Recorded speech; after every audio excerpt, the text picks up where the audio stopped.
کبھی اللہ تعالی شانہ قربانیوں کا نتیجہ آدھ گھنٹے کے بعد نکالتے ہیں، کبھی 10 سال کے بعد، مگر نکالتے ضرور ہیں، اس لیے کہ اللہ کا وعدہ ہے قرآن میں، وَلَا تَهِنُوا وَلَا تَحْزَنُوا، ہمت مت ہارو، جو بھی حالات تم پر آ جائے ہمت مت ہارو، وَلَا تَحْزَنُوا، غم مت کرو، اس لیے کہ ہمارا وعدہ ہے کہ وَأَنْتُمُ الْأَعْلَوْنَ، بلند تو تم ہی رہو گے، وَأَنْتُمْ، تم ہی بلند رہو گے، إِن كُنتُمْ تَعْلَمُونَ، إِن كُنتُم مُؤْمِنِينَ، بس مومن رہو، مومن رہو، دل میں اعتقاد صحیح اور عمل تمہارے صحیح، دل شکستہ نہ ہو اور غم نہ کرو، دل تمہارا ٹوٹے نہیں، دل شکستہ نہ ہو اور غم نہ کرو، تم ہی غالب رہو گے اگر مومن ہو۔ الاسلام یعلو، آپ صلی اللہ علیہ وسلم کا وعدہ ہے کہ اسلام بلند رہے گا۔ هو الذی ارسل رسولہ بالہدی ودین الحق لیظہرہ علی الدین کلہ، وعدہ ہے قرآن کا۔ اس لیے ایسے حالات میں شکوک شبہات میں مبتلا نہیں ہونا چاہیے، اللہ کی حکمت پہ یقین رکھنا چاہیے، اللہ کی حکمت پہ، اللہ کی حکمت بھروسہ رکھنا چاہیے، اور جہاں کہیں جو کوئی پریشان حال ہے، جس درجے کی پریشانی میں ہو، جس درجے کی پریشانی میں ہو، ان کا تعاون کرنے کے لیے جس طرح انہیں خود بھی اللہ کی مرضیات پہ چلنا ضروری ہے، پوری امت کے لیے اللہ کی مرضیات پہ چلنا ضروری ہے۔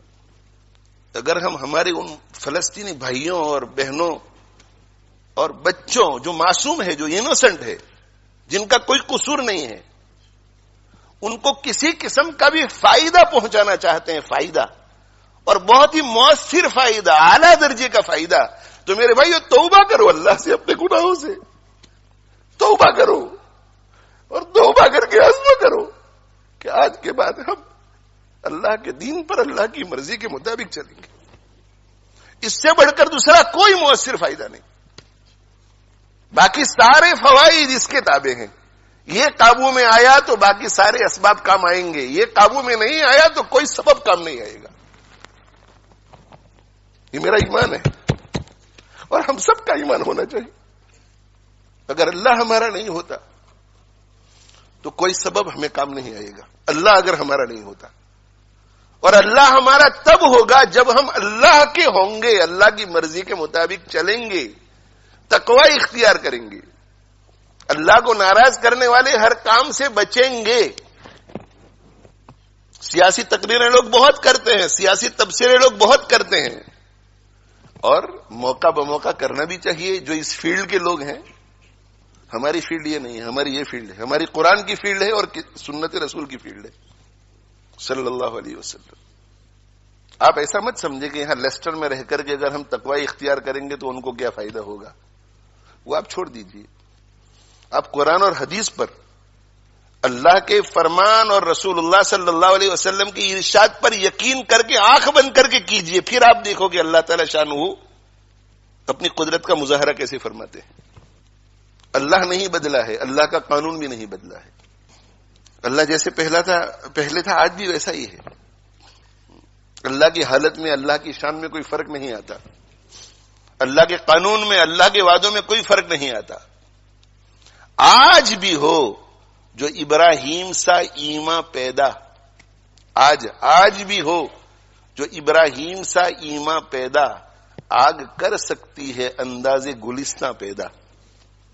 آج بھی اگر ابراہیم علیہ الصلوۃ والسلام جیسا ایمان، ویسا یقین، ویسا بھروسہ اللہ پر، ویسا توکل، ویسا اعتماد ہو، اور ویسا تقوی ہو، ویسا صبر ہو، آج بھی ویسا ذکر ہو، زبانی ذکر بھی ہو، دل بھی جڑا ہوا ہو، آگ کر سکتی ہے انداز گلستاں پیدا، تو آگ باغ بن سکتی ہے آج بھی۔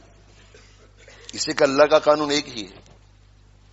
فضائے بدر پیدا کر، فرشتے تیری نصرت کو اتر سکتے ہیں گردوں میں، قطار اندر قطار اب بھی۔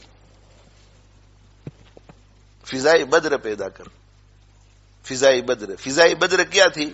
فضائے بدر ایمان والی تھی، ایمان والی۔ فضائے بدر یقین والی تھی، فضائے بدر اخلاق حمیدہ والی تھی، فضائے بدر شکر والی تھی، صبر والی تھی، فضائے بدر تواضع والی تھی، تواضع والی۔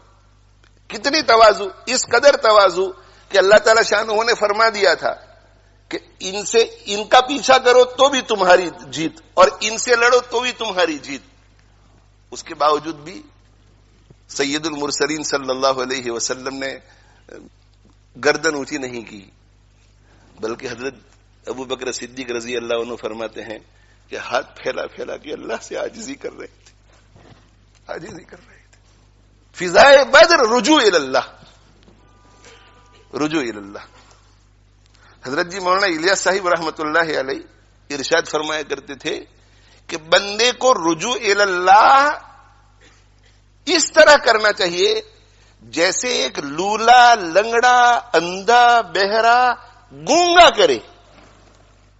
ایک لولا، لنگڑا، بہرا، اندھا، گونگا، اس کو جب کوئی ضرورت پیش آ جائے تو وہ کتنا رجوع کرے گا اللہ کی طرف، کتنی عاجزی کرے گا. اس لیے کہ وہ جانتا ہے کہ میں چل نہیں سکتا، میں پکڑ نہیں سکتا، میں کسی کی بات سن نہیں سکتا، میں دیکھ نہیں سکتا، میں کسی کو پکار نہیں سکتا، اور مجھے بھوک لگی ہے، مجھے پیاس لگی ہے، اب میں کیا کروں. اس کا پورا بھروسہ اللہ پر ہوگا کہ اللہ ہی مجھے بچا سکتا ہے، اللہ ہی مجھے کھلا سکتا ہے، اللہ ہی مجھے پلا سکتا ہے. وہ کتنی آہوزاری کے ساتھ دعا کرے گا.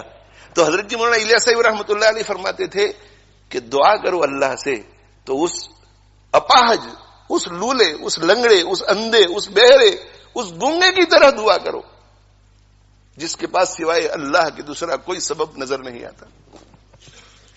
اور صرف دعاؤں سے کام نہیں بنتا بلکہ دوڑ بھاگ بھی کرنی پڑتی ہے، صحیح اسباب اختیار کرنے پڑتے ہیں. تو دعا اور دعا کے ساتھ جو بھی اسباب ہیں، ڈیمونسٹریشن لوگ کرتے ہیں، شرعی حد میں رہ کر ڈیمونسٹریشن کرو، پیٹیشن شرعی حد میں رہ کر کرو، ایم پی پر خط لکھنا شرعی حد میں رہ کر کے کرو، شرعی حد میں رہ کر.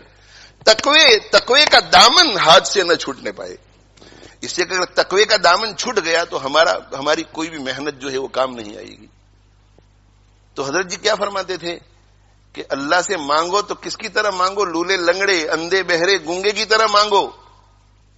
اور محنت کرو تو کس کی طرح محنت کرو؟ محنت کرو تو اس کی طرح محنت کرو جو اللہ کو مانتا ہی نہیں ہے. جو اللہ کو نہیں مانتا وہ سارے اسباب کو اختیار کرتا ہے کہ شاید اس سے میرا کام ہو جائے، شاید اس سے میرا کام ہو جائے، شاید اس سے میرا کام ہو جائے. تو اسباب اختیار کرو، محنت کرو، کوشش کرو اس آدمی کی طرح جو اللہ کو نہیں مانتا. اور دعا کا جب وقت آئے تو اللہ سے دعا اس شخص کی طرح کرو جو لولا، لنگڑا، اپاہج، بہرا، گونگا ہے.